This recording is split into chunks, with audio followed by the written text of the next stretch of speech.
Good evening everyone. Hope तो सारे अच्छे होंगे। आज हम स्टार्ट करेंगे पार्ट 2। पार्ट 1 में हमने क्या पढ़ा था? क्वाड्रिलेटरल, है ना? क्वाड्रिलेटरल में हमने रेक्टेंगल स्टार्ट करा था। अब रेक्टेंगल हम बोलते किसको हैं?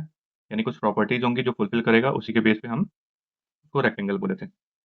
जो हमारा क्वेश्चन बना था पहला, उसमें हमें बताना था कि अगर ए सी एक तुम्हारा रेक्टेंगल है, अगर तुम्हारा एक रेक्टेंगल है, उसका जो डायगनल है ए बी सी डी, ए सी की वैल्यू अगर 8 सेंटीमीटर है तो बी डी की क्या होगी?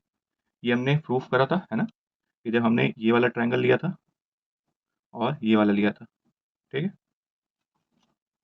जब हमने ये वाला ट्रायंगल लिया, ठीक, और दूसरा ये वाला ट्रायंगल लिया, और इनको जब हम कॉन्ग्रुएंट प्रूफ कर दिए, तो हमारा फिर क्या हो गया? ए सी जो है, ठीक है, A C is equal to क्या हो गया? B D. तो यहाँ पे बी डी की वैल्यू पे क्या आ गई हमारी? 8 सेंटीमीटर आ गई थी। ये एक छोटा सा रिविजन, ठीक। अब उसमें दूसरा पार्ट बोल रखा है कि ये जो तुम्हारे डायगनल्स हैं, जो ये तुम्हारे डायगनल्स हैं, इनका इंटरसेक्टिंग पॉइंट किधर है? अब ये ध्यान रखना, इंटरसेक्टिंग पॉइंट किधर है? अब यहाँ से तुम्हें तो देख पा रहे हो, है ना? यही है इंटरसेक्टिंग पॉइंट। क्यों? क्योंकि दोनों लाइन यहाँ पे क्या कर रही है? एक दूसरे को क्रॉस कर रही है इस पॉइंट पे। ये तुम्हारा इंटरसेक्टिंग पॉइंट है, तो ये तो तुम देख पा रहे हो। तो इसका ये क्यों पूछा है? यहाँ पे इंटरसेक्टिंग पॉइंट पूछने का मतलब क्या है? जैसे तुम्हारा डायगनल है, ये तो यहाँ पे भी इंटरसेक्ट कर रहा है ना? अगर हम इसको मर्ज कर दें तो ये कौन सा शेप फॉर्म करेगा बेटा? ये ट्रेपेजियम करेगा, ठीक है? ये डायगनल है, ठीक, ये भी ट्रेपेजियम करेगा। तो इंटरसेक्ट तो ये भी कर रहा है ना। इंटरसेक्टिंग पॉइंट पूछने का मतलब क्या हुआ? इंटरसेक्टिंग पॉइंट पूछने का मतलब हुआ कि इसका प्लेस कौन सा है। क्या ओ ए और ओ सी बराबर है? यहाँ पे बराबर का मतलब क्या हुआ? जब भी बराबर आएगा इट मीन्स कि ये मिड पॉइंट पे है ना? अब इसको ऐसे समझो, जैसे तुम्हारा एक लाइन है, एक तुम्हारा लाइन सेगमेंट है, ठीक है, नॉट लाइन, एक तुम्हारा लाइन सेगमेंट है।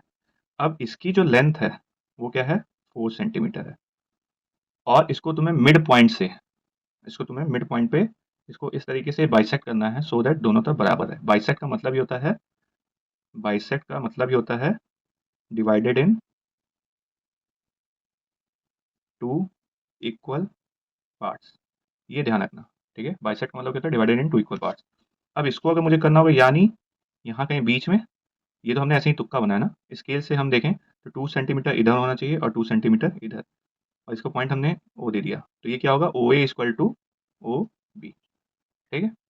ओ A equal to O B, ये होगा ना? क्यों? क्योंकि ये भी 2 सेंटीमीटर है और ये भी 2 सेंटीमीटर है, ठीक है? ए बी की लेंथ तुम्हारी कितनी थी? 4 सेंटीमीटर। और हमने मिड पॉइंट पे रखा, मिड पॉइंट क्या हो गया? ये बराबर का साइन शो करता है।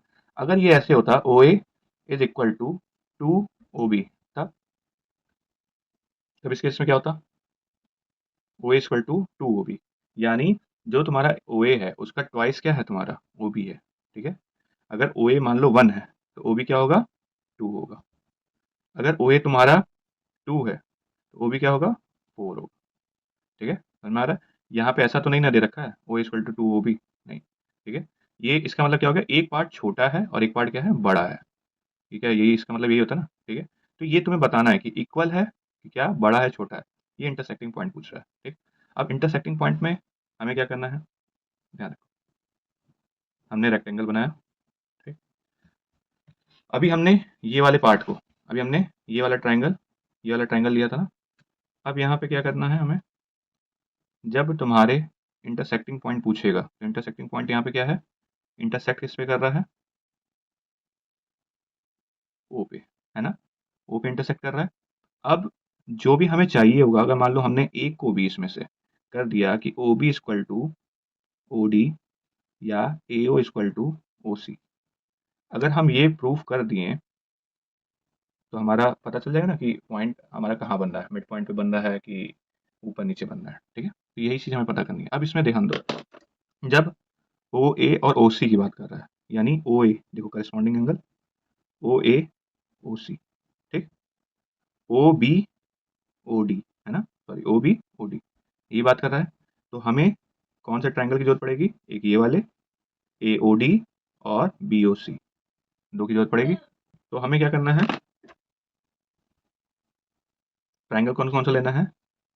Let's take triangle A O D and triangle COB। अब ये ध्यान रखना, ये हमने AOD और COB क्यों लिखा है, ये AOD, ठीक है, ये AO पहले आया ना, तो होना क्या चाहिए COB, ठीक है। अगर तुम ऐसे आ रहे हो तो इधर से क्या होगा, उल्टा दोगे। ये करस्पॉन्डिंग ट्राइंगल करस्पॉन्डिंग एंगल का रूल होता है, ठीक है। अब ये ध्यान दो, ये हमारा दो ट्राइंगल लेना है। अगर हम इन दोनों ट्राइंगल को, इसको रफ इमेज देखो, ठीक, अगर हम इन दोनों ट्राइंगल को, ट्राइंगल AOD और ट्राइंगल COB, इन दोनों ट्राइंगल को अगर हम कॉन्ग्रुएंट प्रूव कर दे तो इनके सारे साइड इक्वल हो जाएंगे, है ना। यानी ABCD। अब अगर हमने इनको कॉन्ग्रुएंट प्रूव कर दिया, इनको और इनको कॉन्ग्रुएंट प्रूव कर दिया, तो ये वाला साइड, ये वाला साइड, ये वाला इसके बराबर और ये वाला इसके बराबर हो जाएगा। देखो हमारे पास पहले से गिवन क्या क्या दे रखा है, पहले से हमें गिवन क्या क्या दे रखा है, हमारा AD is equal to BC, है ना। AD is equal to BC और CB।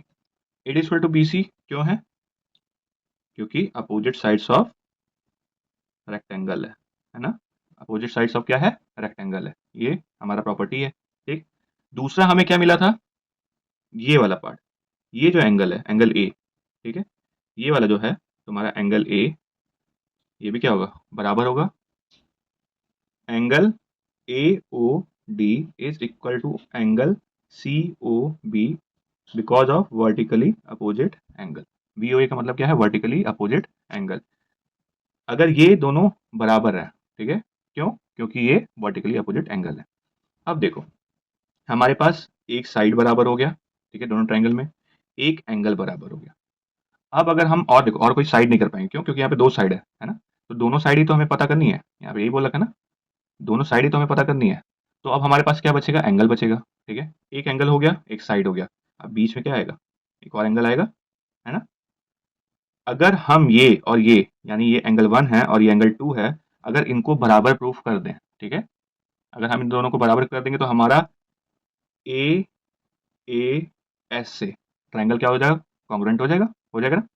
तो यही हमें करना है, ठीक है। ये देखो हमें पता है कि इंटीरियर ऑल्टरनेट इंटीरियर एंगल से बराबर हो जाएगा, है ना। तो वो जो तुमने पढ़ रखा है ये तो तुम्हें वैसे भी पता है कि रेक्टेंगल है, तो फिर हम पढ़ क्यों रहे हैं, है ना। यहाँ पे क्या करना है, हमें प्रूफ करना है, हम ऐसे नहीं कि वर्बली चलेंगे। अब क्या करना है हमें गाइस, इसी को प्रूफ करना है, ठीक। चलो स्टार्ट करते हैं, प्रूफिंग हम स्टार्ट करते हैं, ठीक। गिवन दे रखा है, टू प्रूफ हमें दे रखा है, प्रूफ हम करना स्टार्ट करते हैं।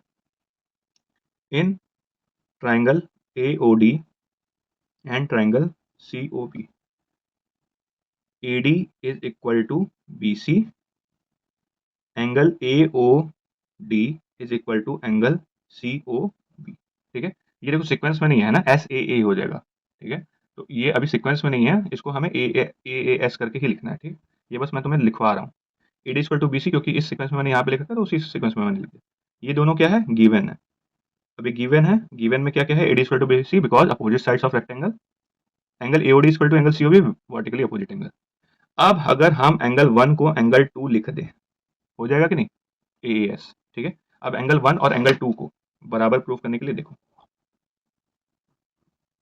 ये है हमारा, ठीक, ये है तुम्हारा AOD BOC। अब देखो हम इसमें से लेंगे कौन कौन सा, पहला ये वाला लेंगे, एक ट्रायंगल, ठीक, एक ट्रायंगल लेंगे। उसके बाद हमें एंगल कौन सा चाहिए, ये देखो ये एंगल 1 है, ये एंगल 1 है, ये हमने 2 दे दिया, ठीक है, ये 3 दे दिया, ये 4 दे दिया, ठीक। अब एक चीज ध्यान रखो, हम AOD लेंगे, ठीक है, AOD लेंगे और इसके बाद हम देखेंगे बस इस वाले एंगल को देखेंगे, क्योंकि हमें रिलेशन किसको चाहिए, एंगल 1 और एंगल 2 के बनाना है, ठीक है। तो एंगल 1 तो तुम्हारा इससे आ जाएगा। अब ये वाला जो पार्ट है तुम्हारा, ये वाला जो पार्ट है हमारा, एंगल सम प्रॉपर्टी से हम निकाल सकते हैं कि नहीं, निकाल सकते हैं कि नहीं, ठीक है। अगर हम ये वाला बड़ा वाला ट्रायंगल ले लें, यानी ये हम बड़ा वाला ट्रायंगल ले लें, ठीक है, ABC, और हम ये छोटा वाला ट्रायंगल ले लें, यानी AOD, ये ना AOD, हम इसमें से इसका रिलेशनशिप बैठा दें, हो जाएगा कि नहीं, आप बताओ, रिलेशनशिप बैठेगा, ठीक है। यहां से क्या हो जाएगा, हमारा एंगल 1 निकल जाएगा। अब ये देखो एंगल A इक्वल टू क्या है, एंगल 1 प्लस एंगल 3, कितना होना चाहिए, 90 डिग्री। यहाँ से पहला निकला हमारा angle 1 plus angle 3 equal to कितना होना चाहिए, 90 डिग्री, ठीक है। तो एंगल 1 की वैल्यू कितनी होगी बेटा, 90 डिग्री माइनस एंगल 3, यही होगा। हमने 1 को इधर रहने दिया, 90 इधर था, 3 को उधर भेज दिया। जब हमने 3 को उधर भेजा तो क्या हो जाएगा, माइनस एंगल 1 इक्वल टू कितना आ गया, 90 डिग्री माइनस एंगल 3। ठीक, एंगल 3 को अगर हम 90 से माइनस करेंगे तो एंगल 1 निकल जाएगा, और यही सेम तुम्हारा एंगल 3 के लिए होगा कि 90 में से एंगल 1 को माइनस कर दो तो हमारा एंगल 3 आ जाएगा। ठीक, अब ये तो हमारा हो गया from triangle A O D. From triangle A O D हमें क्या मिल गया, एंगल 1 निकल गया। अब हम लेंगे ट्राइंगल ए बी सी। ठीक, अब ट्राइंगल ए बी सी लेंगे। अब ट्राइंगल ए बी सी जब हम लेंगे, इसमें और किसी की जरूरत नहीं, बस हमें एंगल 1 की चाहिए थी, हम ले लिए। ट्राइंगल ए बी सी जब लेंगे बेटा, अब यहाँ पे ध्यान दो, ध्यान देने वाली बात अब इधर है। देखो, ए बी सी लेंगे, एक एंगल ये होगा, कौन सा होगा, एंगल 3। ये क्या होगा, बी पे 90 डिग्री, क्योंकि इसकी प्रॉपर्टी है। ठीक है, और यहाँ पे क्या होगा तुम्हारा, एंगल 2। क्या होगा तुम्हारा, एंगल 2। तो जब ट्राइंगल एबीसी लेते हैं, जो एंगल सम प्रॉपर्टी कहता है क्या, angle 2 plus angle 3 plus 90 degree equal to कितना होगा, 180 डिग्री, ये होगा, है ना। Angle 2 plus angle 3 plus 90 degree equal to कितना हो गया, 180 डिग्री। अब देखो, एंगल 2 कोई वैल्यू नहीं है, एंगल 3 की वैल्यू तो हम यहाँ से देख सकते हैं ना, यहाँ से हम एंगल 3 की वैल्यू निकाल सकते हैं कि नहीं। एंगल 3 की वैल्यू क्या होगी, 90 माइनस एंगल 1, यही होगी ना। अगर ये इधर भेज दें, हम इसको इधर भेज दें तो कितना हो जाएगा, ये एंगल 3 बन जाएगा, क्योंकि माइनस है तो इधर क्या होगा, प्लस होगा, और ये जो प्लस है तो क्या बन जाएगा, माइनस। 90 माइनस एंगल 1 गलत तो नहीं है, ठीक है, plus 90 degree equal to 180 degree. ठीक, angle 2 plus 90 degree minus angle 1 plus 90 degree equal to 180 degree. ठीक है, अब angle 2 plus my bad, angle 2 minus angle 1 plus 180 degree equal to 180 degree. अब एक चीज ध्यान दो, एंगल 2 इधर माइनस वाला पार्ट है और ये 180, ये दोनों को हमें किधर शिफ्ट कर देना है, इस साइड कर देना। ठीक है, राइट हैंड साइड। एंगल 2 को इधर रखा, बाकी सबको उधर ट्रांसफर कर दो। 180 डिग्री पहले से है, 180 इधर जाएगा तो क्या बनेगा, माइनस बनेगा, और इधर माइनस एंगल 1 है तो दूसरी तरफ क्या बन जाएगा, प्लस एंगल 1। ये और ये cancel out, angle 2 equal to angle 1, हमने प्रूव कर दिया। अब जब हमने प्रूव कर दिया, यहाँ पे हम लिख देंगे प्रूव्ड अबव और प्रूव्ड बिलो। ठीक है, इसके नीचे हमने प्रूव करा है, प्रूव बिलो लिख दिया। यहाँ पे प्रूफिंग है गाइस, देख लेना ध्यान से। ठीक है, इसको मैंने रख दिया है, तुम ये देख सकते हो। एंगल 1 एंगल 2 हमने प्रूव कैसे करा है। पहले हमने एक छोटा एंगल ट्राइंगल लिया, फिर बड़ा वाला लिया। ठीक है, छोटे वाले ट्राइंगल से हमारा एंगल 1 निकल गया, एंगल 1 की वैल्यू क्या आ गई, 90 माइनस एंगल 3। फिर हमने बड़ा वाला लिया, बड़ा वाले में हमने क्या करा, इन दोनों तीनों का क्या कर दिया, एंगल सम प्रॉपर्टी से निकाल दिया। एंगल सम प्रॉपर्टी फिर हमने लिखी, angle 2 plus angle 3 plus 90 equal to कितना होगा, 180 डिग्री। यहाँ पे एंगल बी पे तुम्हारा 90 डिग्री है, एंगल 3 एंगल 2 हमें पता नहीं है, तो हमने क्या कर दिया, उसको वैसे ही पुट कर दिया। एंगल 3 की वैल्यू निकल जाएगी 90 माइनस एंगल 1। फिर हम इसको सॉल्व कर देंगे तो क्या आएगा, angle 2 minus angle 1 plus 180 degree square 180 degree. अब क्या करेंगे, जो एक तरफ एंगल 2 को रख देंगे, क्योंकि हमें इक्वल रखना है ना, तो दूसरी तरफ एंगल 1 को भेज देंगे, तभी तो दो साइड होगा, एक एलएचएस और एक आरएचएस, है ना। जब उधर ट्रांसफर करेंगे तो यहाँ जो प्लस वाला 180 है क्या बन जाएगा, माइनस वाला 180, और यहाँ पे जो एंगल 1 माइनस में है वो दूसरी तरफ क्या बन जाएगा, प्लस। अब इससे हमारा ये प्रूफ हो गया। अब यहाँ पे भी हो गया हमारा ए एस, हो गया ना, ए एस। तो according to A S congruency rule, triangle AOD is congruent to triangle COB। ठीक है, अब जब ट्राइंगल कॉन्ग्रुएंट हो गया तो हैंस क्या हो जाएगा, इनके साइड्स भी इक्वल हो जाएंगे। अब साइड कौन कौन से, ये इसके बराबर हो जाएगा और ये क्या हो जाएगा, इसके बराबर हो जाएगा। ठीक, ये इसके बराबर हो गया, ये इसके बराबर हो गया। यहाँ पे लिख दो, hence AO is equal to OC and OB is equal to OD।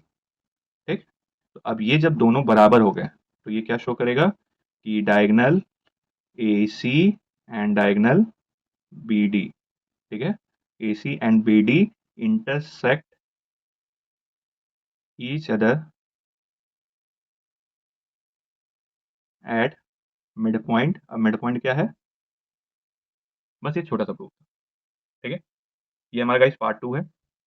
अब पार्ट 3,